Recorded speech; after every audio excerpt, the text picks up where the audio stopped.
Right, the podcast that uncovers the origin stories of some of the biggest news in sports, media, entertainment, comedy, and so much more. Nick Durst here, along with Joe Calabrese. And Joe, our guest today, we recently just met. You could explain how we met him to everybody and tell everybody who he is. Yeah. So we're very fortunate. We have a great friend. His name is Mike Marino, comedian, doing a tour all over the Former guest country, of the show. former guest of the show. And we just so happened to have gone to one of his shows a couple weekends ago. And we met somebody who I will get along with very well because I was born in Brooklyn like him. And he's known as the King of Brooklyn. He's a comedian like Mike. He's wearing a NASA shirt today, and after seeing his act a couple weeks ago, I can confirm it was out of this world. So we're very happy to have him on. We're ready to go. Ready, Freddie Rubino. Fred, welcome to our podcast. Good morning. Sorry to wake you up so early. How you doing today? I'm doing well. Thank you so much. Great meeting you guys at the show at Carteret, New Jersey. We had a great show, me and Mike, and I hope to do more shows with him. Because it seems like when we co-headline, we really knock it out of the park. Totally agree. That place was basically sold out, and the top level there wasn't really anybody, but whatever. Counts to me. So at the top, I mentioned you were born in Brooklyn. What neighborhood are you from? Bensonhurst, Brooklyn. At one time, the highest concentration of Italians outside of Italy, with the lowest unemployment rate in the country. So my mom grew up on Bath and Bay 13th. So kind of near there, not far. Graduated Lafayette High School. Yeah, so I consider that an accomplishment for her.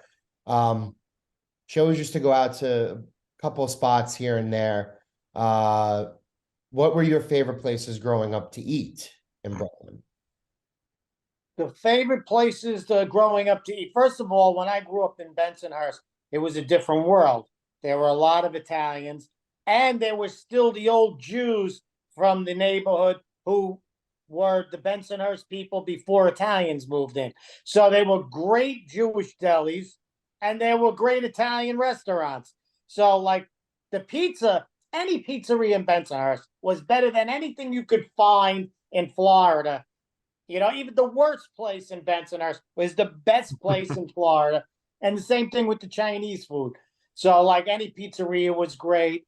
There was a place called New Corners in Bensonhurst. There were, just every restaurant was a mom and pop, old world, fantastic.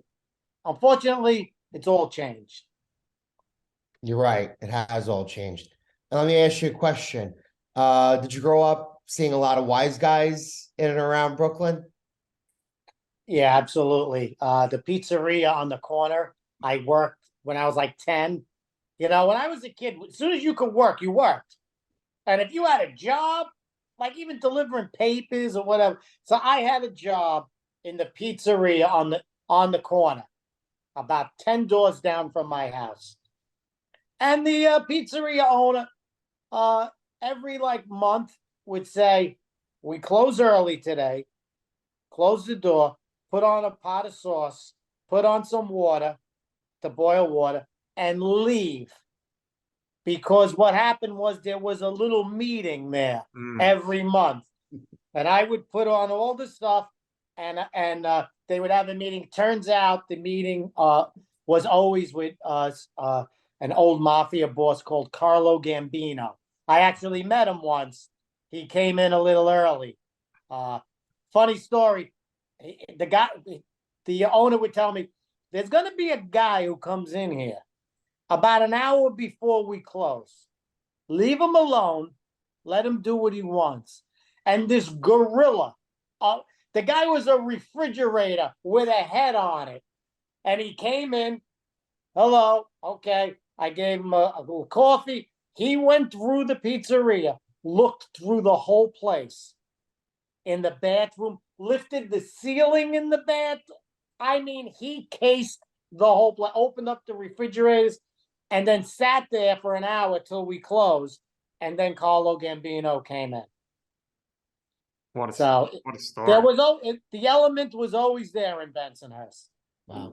So you mentioned the Chinese food, and I always find it fascinating that all the Italians in Brooklyn, they love Chinese food. I mean, they may love it more than the Sunday sauce. So where do you think that love of the Chinese food came from for all these people in Brooklyn? Well, Italians have a love of food. I think is unequaled. I know the French love their pastry. Fuck them. I know, like, everybody has their culture, and Mexicans love their tacos. Big deal. I think Italians' love of food transcends a lot. So we'll eat if it's good.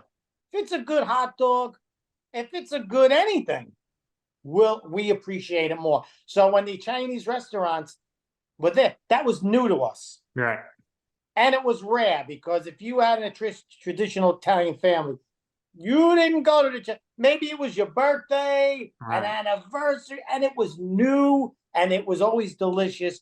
So when we got older as teenagers and we could go anytime we wanted, usually it was all banged up, 3 a.m, whatever.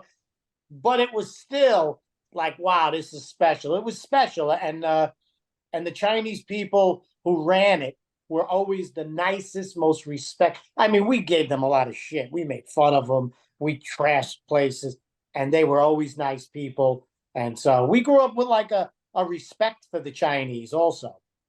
All right. So when you go to an Italian restaurant, they put the bread on the table. Are you a butter guy or an oil guy? I have a pet peeve when the butter comes. If it's hard, I don't like it. Rock hard in the packets. I'm visibly upset when that happens. And so I like it. If you have the butter out, make it soft, beautiful. I like the butter with a little bit of salt on it, or I like the oil with like salt and a lot of pepper in it. Give it some spice. But if it's shit olive oil, I'll take the butter. So how is the food down in Orlando where you now reside? I'm a little lucky because I'm near Disney, and Disney has 4-star restaurants. But the pizza sucks. Unless you go to like Wolfgang Puck. Wow. There is one place, you find these places. It's a 25-minute drive, but what are you going to do? You need pizza, right? So you find these places, and but the food from place to place, unless it's a touristy area where they got like a really good chef, the food usually is substandard, especially the Chinese food. I don't know. You walk in, they look just like Chinese people. You think you're getting a good Chinese meal, and it's shit. So I don't know where they got these people from. So let's take you back in time a little bit here, back to Brooklyn. When did you decide you wanted to potentially pursue a career in comedy? And was it something where you knew you were funny, or people were always like, hey, Freddie, you're hysterical, you should try to perform, or something like that? Yeah, I was always the class clown from being a little kid. And then I always saw the funny side of everything. Even sometimes like something horrible would happen, and I'd crack a little joke, I remember the first like joke. I was a kid. We used to have a milkman back then. They used to deliver the bottles of milk, and and you knew your milkman, and one time I came home, my mother was sitting there with her friend, and they were crying in the kitchen. He on his route, he had a heart attack, and he died. And my mother was crying and stuff. And I said, "What's the matter?" She goes, "The milkman died, Roger or something." I go, I said, "I bet you he'll be cremated." And I got a crack that could have won her Wimbledon, a backhand, but boom. But I always had that. And then later on in life, Facebook started happening, and you could be a wise ass in front of a lot of people. And then I said, I'm going to give it a try. I needed extra money, and I just got involved in it, and I kept going. And then I started getting a following, and I just got a liking to it. When I started getting laughs, I thought it was a great thing. If I didn't get laughs, I would have been out right away. So what was your career before you went into stand-up? I was a union electrician in New York City, electrical construction. Very nice. Working on a lot of the construction jobs, union jobs, so pretty good. And then was it tough to kind of walk away from that at a certain point to pursue the comedy? Well, for a while, I did both. And you work on the weekends and stuff, and you try and get spots. And to me, it worked out fine because when you first break into comedy, you do something called an open mic. Right. And there's like 10 people, and you pay $5, and they let you do 6 minutes. And there's no audience. You have no idea if you're funny. It's just for you to be comfortable public speaking. You do about a year of that, maybe more. And then you do something called a bringer show. A bringer is if you bring 3 or 4 people, they give you 10 minutes. They have to come, they pay. So you have to, a lot of people like your cousins or your friends, and they're like, all right, I saw you 4 times already. I don't want to see. But because I'm a construction worker and I go like this job this month, 3 months later, I'm on another job, I would have different people. And they would always be like, let's go see Freddie. And it was always like a couple of hours after work. So instead of 3 or 4 guys, I get 10, 15 people. So they would love me. They were like, Freddie, come do our bringer show. And it was always, a great thing. And I did that for a few years until I actually started branching out and doing it, like opening for people and stuff like that. So after doing the bringer shows, do you remember where and when was your first like paid show where they're like, hey, Freddie, come, come open or something like that? Yes, it was at the New York Comedy Club. I was there, and there was some guy. He was like a half-assed booker, and he says, "Hey, I really liked you. I think I have a show for you." I was like, "Oh, that would be fantastic." I called him. I messaged him every week for 9 months. He never answered me. Then I said, I'm going to do it every day. And I bothered him. And he goes, okay, I got something for you in Pennsylvania. And I went, and it was actually a paid gig. And I did okay by today's standards. But that was my first shot. And then he never called me again. He got on his nerves, I guess. So what are some of your favorite cities to perform in? I like Chicago. I love the people in Chicago. From the outskirts. These are the people who actually built. Whenever you go to a city, a lot of times that city has degenerated into the biggest shithole you can imagine. And then you go into the outskirts. And those are the people, the descendants of the people who built that city to make them great. So Chicago and Philly, all on the outskirts, these are great places. The suburbs of New York, like Westchester or Long Island, great places. But Kansas City was fantastic. I would say my favorite place to perform has to be in New Jersey. All right. I believe Springfield, New Jersey, the Comedy Cove Club there is just a great club. Central Jersey, middle-class people, no bullshit, and it's a great place. Well, the Northeast is just a different breed, so it's kind of where you want to be. Sure, but I gotta say though, when I go down to like Boca or Naples, Florida, I get a great following. And a lot of New Yorkers down there, a lot of people from Brooklyn and Boca.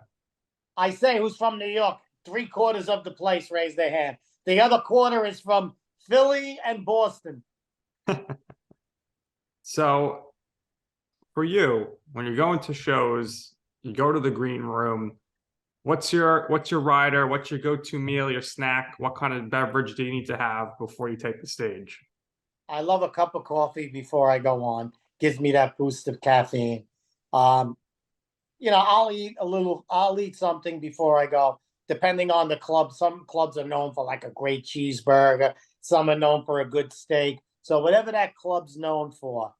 If it's known for shit, I bring a pizza with me, you know. But I usually need that energy and stuff. And yeah, definitely though a cup of coffee. All right, so that's kind of like your pre-show routine. There's probably a lot of traffic going on backstage. When do you tell everybody, shut the hell up, I got to get in the zone here? And also, are you hitting the bathroom before you take the stage? Have you ever had to cut an act short because you had some bladder issues? Uh, when I first started, everybody first started, they get really nervous. My nerves were if I could remember it. I didn't give a shit if you didn't like my comedy. I really didn't care. This is what I wrote. This is what I do. But if I could remember, that made me. So a couple of times when I was first starting out, I would have to take a quick shit, because my stomach was like going crazy. But for the last 5, 6, 7 years, there no problem. I go to the bathroom now before just to check myself. At my age, you don't know. Is my nose running? Do I have something in the corner? Do I have a piece of mozzarella hanging out of my face? So I just want to make sure I'm not going up there with like, how do you not know there's crumbs on the side of your face? That's the only reason why I check it out. And as far as the other thing that you said, if there's people in the green room, I love to talk to the other comics. I love to joke around. I like that more than anything, to be with other comics joking around. So I'm good. I'm good if you just give me 2 minutes before the show just to get in my head. Because a lot of times I'll write something new and I just want to make sure I got that new thing in my head to do. But otherwise, we could joke around the whole time in the green room. I don't care. So tell me some of your favorite fellow comedians you've gotten to perform with. Nick DiPaolo was a great guy to perform with. He showed me really that don't give a shit about what happens out there. Just go out and do your best. Great, great guy. Fearless. He's fearless. I like performing with Mike Marino. Great guy. And you know what happens when you headline?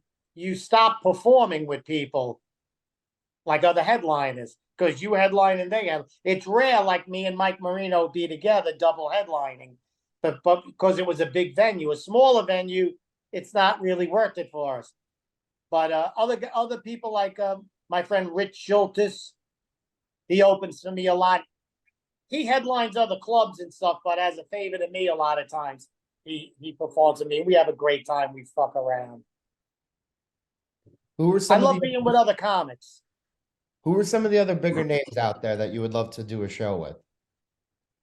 A few names that I would love to do a show with. All of these famous guys. I never thought I would be a headliner. I always said to myself, I would just love to open for like Jerry Seinfeld or Louis C.K. or someone like that. Just let me do my 20 minutes. Ha ha ha. Who gives a shit? I never thought I would be the headliner. So, but I would love to either meet or joke around with Jerry Seinfeld, Chappelle, Louis C.K., any of those guys. Maniscalco. Yeah, I was going to mention Sebastian. Who were some of your favorite funny guys all time? Because we talked to you and you kind of have like that Joe Pesci personality because we think you're very funny. So it could be an actor, it could be a traditional comedian. But who are some of your favorite funny guys that you got to watch growing up and who you just like in general? Growing up, I watched George Carlin. Great intellect. Jackie Mason, and Pat Cooper. But let me tell you something. Jackie Mason, a Jewish comic, couldn't be further from what I do. But his style was, don't be afraid to be yourself. Don't be afraid to be ethnic. And don't be afraid to make a joke about it. And he was pretty fearless too. He would say things like that. Don Rickles was fearless. So I love those comics that were fearless, that a lot of people would be talking about, hey, he shouldn't do that, or let's boycott him for this. That's the guy, because he's fearless. And usually he's funnier than the rest of the guys. I like to stay away from these comics that are like, they stress, I'm clean. I'm a clean comic. I'm always clean. Come see me, I'm clean. You know what? I don't care if you're clean or not. I want you to be funny. So if you're stressing just that, that's a red flag to me. And usually it's not as funny as a comic that gets a little edgy with that, Sure. So now we know Mike has done this in the past, performed on cruises and stuff like that. Have you ever performed on cruises before? No, I won't do cruises. I'm not a cruise comic. I'm not going anywhere for 5 days on a boat. I got to be honest with you. It's very rare. 90% of my gigs, I only do one show. I'm not the kind. I don't want to go somewhere and spend 2 or 3 days. There's a club in Myrtle Beach that's always trying to book me. A lot of people down there want me. And the guy goes, yeah, you do Wednesday to Saturday. And I'm like, no way. Let's just do Saturday. No, that's the way we do it. Okay. There's like 2 or 3 places that I constantly turn down. Just Saturday, I just want to go in, do my show, and go home. The ones in Florida, I do, because a lot of times I'll just drive back and forth. But anywhere else, I'm not 5 days anywhere. I don't want to be anywhere for 5 days. What if you got a chance, like, Hawaii for a 4-day tour? They got to pay me a shitload of money. Because another thing, I turn down California gigs sometimes because it's too far, the flight. Very grouchy. I'm very particular. 2.5 hours, 3 hours max on the plane. I'll do 4, 5 hours, 4.5. But in order to get me to California, you got to pay me more than I'm worth. Yeah. No, it's understandable. But like, do you go on vacations a lot? It's so you don't want like the work to mix in with if you're going out on a vacation for real, right? Right. Yeah, I will never do that. Maybe like if I drive to Georgia and spend a weekend with my wife in like Savannah, if I could get into the club and do like, a show that Friday night and then be all set. Maybe that would be, but yeah, I'm not that. Listen, hold on a second. You guys still got me? Yeah, Yes. you got a I'm phone sorry. call or something? Somebody tried to call me. There you go. Anyway, and it's the woman who booked us at the show you were at. There you Oh, go. she wants you to come back. Maybe I shouldn't have blew her off. Anyway, yeah, I'm the comic that you will never see, like a lot of other comics like me, that turn down stuff. Do you? I turn down stuff, and people will be like, motherfucker. No, Fred, they're trying to book you, Fred. The universe is listening, right, Joe? Right. I don't want to go there. I don't want to go here. I want to do everything. But now you're getting 2 phone calls. There I am again. I'm sorry. It's okay, Fred. You're in demand. I'm the kind of guy who will turn down stuff if it's far away, or I don't like the place, or it's not the money that I want. I'll say no. And I know a lot of comics. 95% of them will take any fucking thing just to be busy. Right. I'm not doing it to be busy. I'm doing it for myself. Right. If I make it, I make it. If I don't, I'm having fun doing my own thing. I'm my own guy. Fred, do you find yourself switching your routine up at all depending on where you're doing the show, like what state or geographic region it is? Could you say that again? Do you find yourself ever switching up your routine based upon what city or state the show is in? Yes. I do that sometimes. Like I have a joke about that guy in Chicago who faked his own hate crime. So I make sure I do that in Chicago. In Florida, I have the whole opening thing about living in Florida and being a transplant. If I'm in Long Island, I'll do half of that because people don't want to hear about Florida, but they want to hear about New Yorkers who visit Florida. So yeah, it varies slightly, but not that much. And sometimes people want a clean set, so I don't say the F word turns into frig. Now I have to ask you the differences between doing comedy traditionally on stage as opposed to acting or performing in another way in some capacity. It's very close because when you're up there, you're acting. You know, I'm acting like this tough guy. I'm acting like I'm always pissed off, and and I'm not. I'm a very happy person, and I'm not that tough of a guy. But like you say, it's that Joe Pesci personality that I'm trying that I mold myself into, and but yeah, it's very similar because you're acting a little bit up there, and then when you do your videos, you're acting, and when I did a commercial for Cohen's Optical, and I wrote that myself, and it's acting, so it's really acting, but in my comedy persona. So, Freddie, are you surprised at all just how important it is these days to have your social media up to date? Because I know a lot of the older school comedians, and I wouldn't say you're older school, I'd say you're in a hybrid. They came up and it was all about going to the shows, doing the open mics. And now the newer breed, it's all about like, I'm going to put stuff on social media and I'm going to get booked for shows. You kind of fell in between those two time periods. So where do you stand on that? You have to have a social media presence. Have to. It's 100%. That's the world we live in now, and you have to come out with stuff on a regular basis. Now, my content sometimes I go too far and I get banned, and then people don't see me for a while, and it hurts me. So I have to consciously don't do stuff that's that offensive because now we're in a world now that you see something offensive, you just normal people just keep going, but there are crazy liberal factions out there that they get together, they're in a group, and there's a lot of them, and they put the email out and they go complain about this guy on this video, and they get 500 complaints, and then they just say, okay, we're banning it just because we got the complaint. So it's a lot of bullying like that, so you really got to watch yourself, but you must be on social media at least on a weekly basis.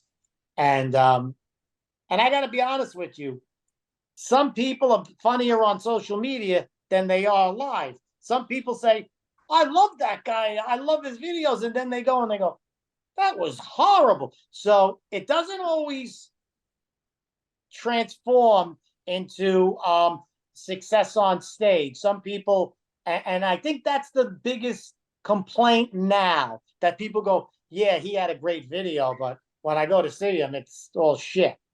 Yeah, tough to convert with that audience for sure, because they're thinking, he's so funny in these 30 seconds, but you're not doing a 30-second show. You're doing at minimum 25 minutes. So it's tough. Yes, and especially when you got people who are headlining and they're trying to do 50 minutes, and after 10 minutes, people are like, oh, what a mistake this was. And you Right. know what? When I was coming up, the comics that have been there for a while, I always would listen to them, and they would always say, do not headline unless you're ready. Don't do it, because people will see you, and for the next 10 years, they'll say, no, I saw him, he's not funny. And what happens is you got a good 20 minutes that are hilarious.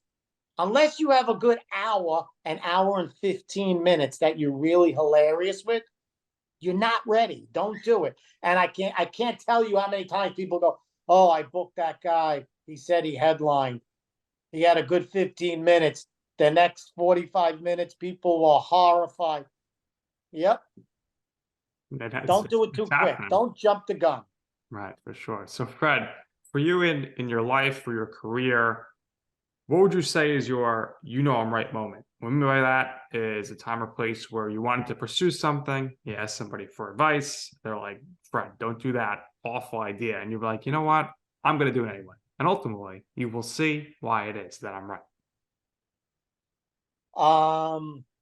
I would have to say that people told me you shouldn't pursue this because your content is too offensive Mm. and you'll never get booked in a club and it'll never go anywhere.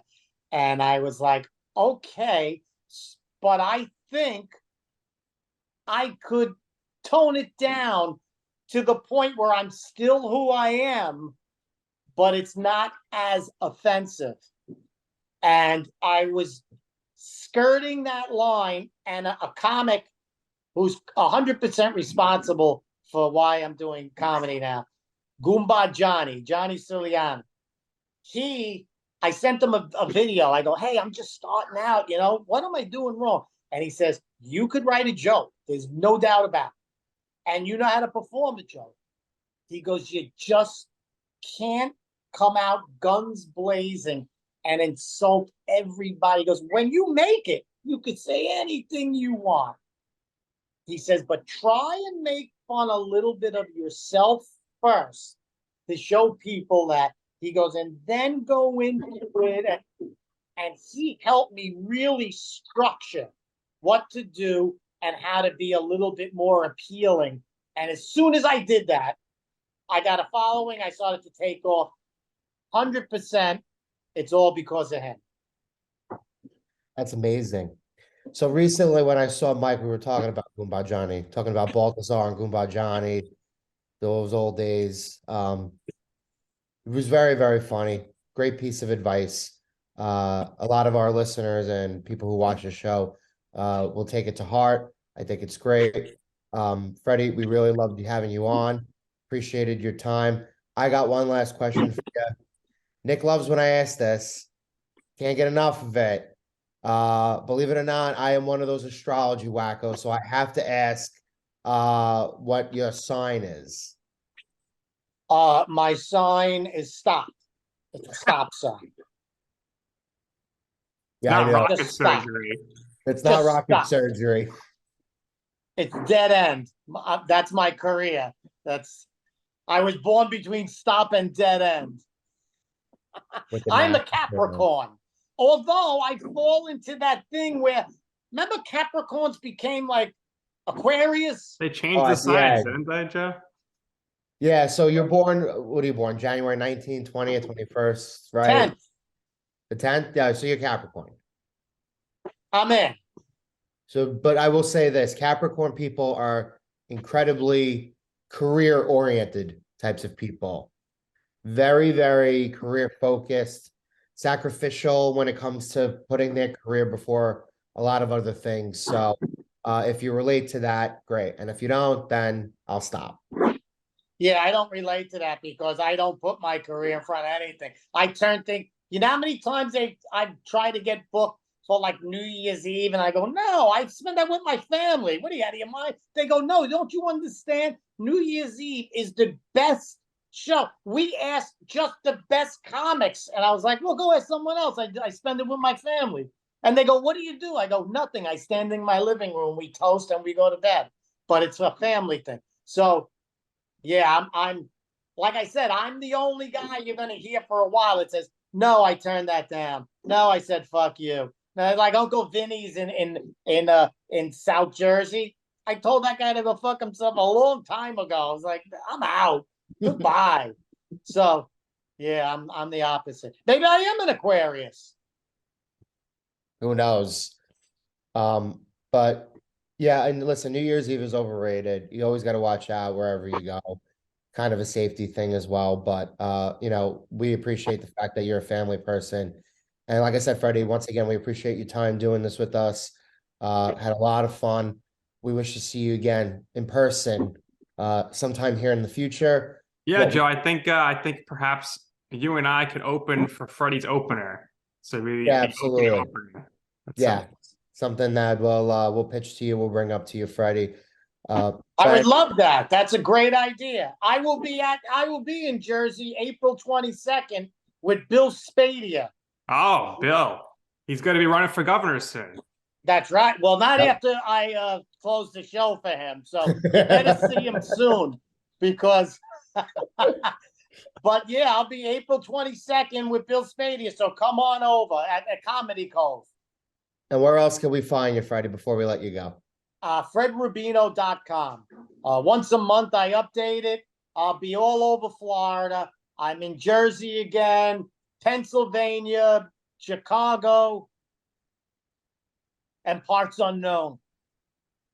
But you're not going to see him in the Atlantic or Pacific Ocean. No cruises. You will not see me on a boat anywhere in the 7 seas.